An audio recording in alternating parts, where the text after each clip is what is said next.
19 मार्च रोजी गुरुवार आहे आणि या दिवशी दुर्मिळ योगायोग निर्माण होते. या एकाच दिवशी फाल्गुन अमावस्या संपते, चैत्र नवरात्रीला सुरुवात होते, घटस्थापना होते आणि गुढीपाडवा सुद्धा साजरा केला जाणार आहे. हे सर्व एकाच दिवशी येणं हे शुभ संयोग मानले जातात, ज्यामुळे नववर्षाची सुरुवात अतिशय शक्तिशाली आणि ऊर्जावान होणार आहे. फाल्गुन अमावस्या ही 18 मार्च संध्याकाळी किंवा रात्री संपते. अमावस्या तिथी 18 मार्च रोजी संध्याकाळी 5:30 असणार आहे किंवा स्थानिक पंचांगानुसार आपण ही तिथी तपासावी.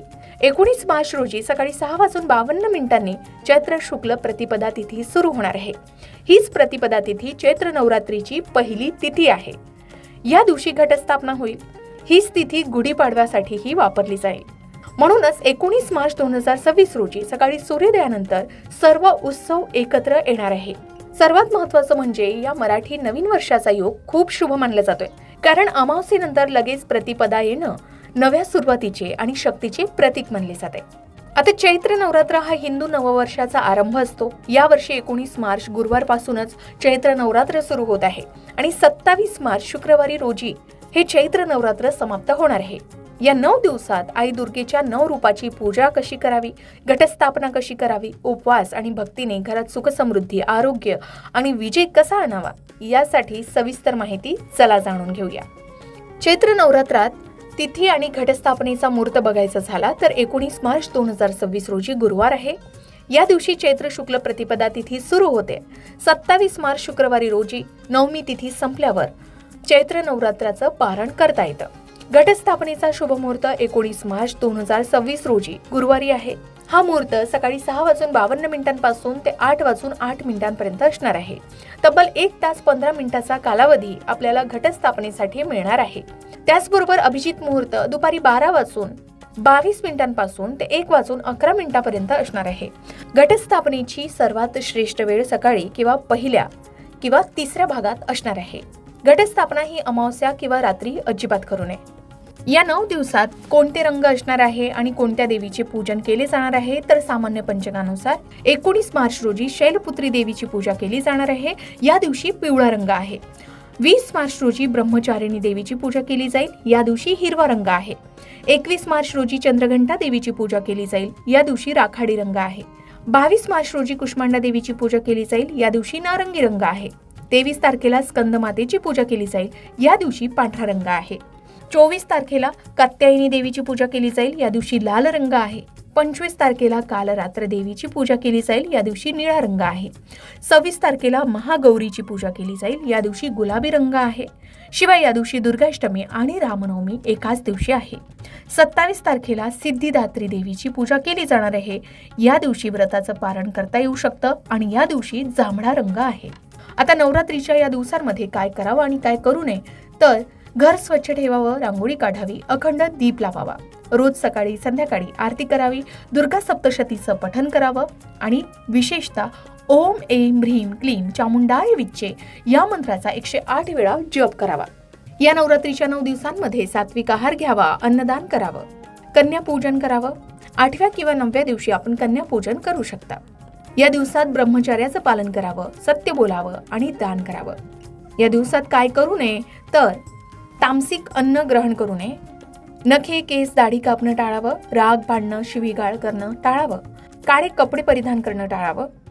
घरात कलश स्थापना केली असेल, अखंड दीप लावला असेल तर तो एकटा सोडून जाऊ नये, त्याची काळजी घ्यावी. उपवास करत असताना गर्भवती, वृद्ध, आजारी व्यक्तींनी स्वतःची काळजी घ्यावी. आता नवरात्रीचा उपवास कसा करावा तर हे व्रत निर्जला पद्धतीने करता येऊ शकतं. ते कठोर असतं. शिवाय फलाहार घेऊन सुद्धा आपण हे व्रत करू शकता किंवा एक वेळ जेवण करून आपण नवरात्रीचं व्रत करू शकता. आपापल्या पद्धतीने आपण चैत्र नवरात्रीचे उपवास करावे. सकाळी स्नान करून स्वच्छ वस्त्र परिधान करून एक वेळचं जेवण आपण घेऊ शकता. हे या व्रताचे नियम आहेत. त्याचबरोबर 27 मार्च रोजी नवमी संपल्यावर फळं, खीर खाऊन आपण उपवास सोडू शकता. नंतर हलकं जेवण करावं. नवरात्रीच्या दिवसात उपवास केल्यानं शरीर शुद्ध होतं, मन एकाग्र होतं आणि मातेची कृपा होते असं मानलं जातं. एवढंच नाही तर नवरात्रीचे 9 दिवसाचे उपाय कसे करावे याविषयी आणखी सविस्तर माहितीचा वेगळा व्हिडिओ तुम्हाला आमच्या चॅनलवर पाहायला मिळेल. आता 9 दिवसात देवीची पूजा कशी करावी तर सामान्य विधी आहे. तर घरात कलशाची स्थापना केली असेल तर कलशावर पाणी शिंपडावं. अखंड दीप तपासावा, दुर्गा सप्तशतीचा योग्य अध्याय वाचावा, 16 उपचार करावेत म्हणजे षोडशोपचारी पूजा करावी, जसं आसन, पाद्यपूजन, अर्घ्य, स्नान, वस्त्र, गंध, पुष्प, धूप, दीप, नैवेद्य दाखवून आरती करावी. रोज कुलदेवी मंत्राचा जप करावा किंवा आपल्या आवडत्या देवीच्या मंत्राचा जप करावा किंवा रोज 9 दिवसांमध्ये 9 देवीचे नामस्मरण करावे. विशेषतः 26 मार्च रोजी संधी पूजन करावं. या दिवशी सकाळी 11:24 ते 12:12 संधी पूजेची वेळ आहे. या दिवशी कन्यापूजन करावं आणि रामनवमीची पूजाही करावी. 27 मार्च रोजी कलशाचं विसर्जन करावं. आता गुढीपाडवा आणि चैत्र नवरात्र एकाच दिवशी आहे, तर या एकाच दिवशी दोन्ही पूजा कशा कराव्यात, तर सर्वप्रथम घटस्थापना पूर्ण करून घ्यावी, कलशाला देवीचं आवाहन करावं, त्यानंतर गुढी उभारून पूजा करावी. दोन्ही पूजांमध्ये सात्विक नैवेद्य दाखवावा. संध्याकाळी दुर्गा मातेची आरती करावी, गुढीची आरती करावी, फलाहार किंवा एक वेळचं सात्विक जेवण करावं आणि नवरात्रीचे नियम पाळावेत. आधी सांगितल्याप्रमाणे या दिवशी राग, भांडणं, तामसिक अन्न टाळावं. गुढी किंवा कलश याला अजिबात एकटं सोडू नये, त्याकडे लक्ष द्यावं. अनावश्यक खरेदी किंवा नवीन कामं पूजेनंतर टाळावी. आता या दिवशी अमावस्येचा प्रभाव असणार आहे, त्यामुळे जास्त राग किंवा नकारात्मक विचार सुद्धा टाळावे. हा योग नवी सुरुवात, शक्तिप्राप्ती, समृद्धी आणि विजय आणतो. तसेच गुढी उभारणं हे विजयाचं प्रतीक आहे. नवरात्र आणि गुढीचा दिवस हा देवी दुर्गेची कृपा मिळवण्यासाठी आणि नववर्षाचा शुभारंभ होण्यासाठी अत्यंत उत्तम दिवस मानले गेले आणि हा योगायोग अत्यंत शुभ मानला जातो. यंदा चैत्र नवरात्रात देवीचं आगमन हे पालखीतून होणार आहे, त्यामुळे सुरुवातीचा काळ काही संकटाचा असणार आहे, त्यामध्ये सावध राहावं. या संबंधित सविस्तर माहितीचा वेगळा व्हिडिओ तुम्हाला आमच्या चॅनलवर पाहायला मिळेल. मात्र देवीचं प्रस्थान हे हत्तीवरून होणार आहे, त्यामुळे वर्षभर सुख समृद्धी मिळणार आहे.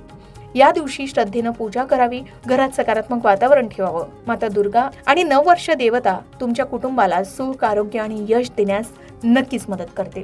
तर यंदा 19 मार्च रोजी एकाच दिवशी फाल्गुन अमावस्या संपणार आहे, चैत्र नवरात्र सुरू होणार आहे, घटस्थापना आणि गुढीपाडवा एकाच दिवशी आहे. त्यामुळे हा दिवस खूप खास आहे, कारण सर्व काही एकाच दिवशी येत आहे. हे दुर्मिळ योग आहे. अमावस्यानंतर लगेच नवीन महिना आणि नववर्ष सुरू होत आहे, म्हणजे नवीन सुरुवात खूप शक्तिशाली आहे. म्हणून या दिवशी आवर्जून सूर्योदयापूर्वी उठावं, ब्रह्ममुहूर्तात स्नान करावं, घर पूर्ण स्वच्छ करावं, स्वच्छ वस्त्र परिधान करावीत. घटस्थापना करणार असाल तर कलश स्थापना करावी.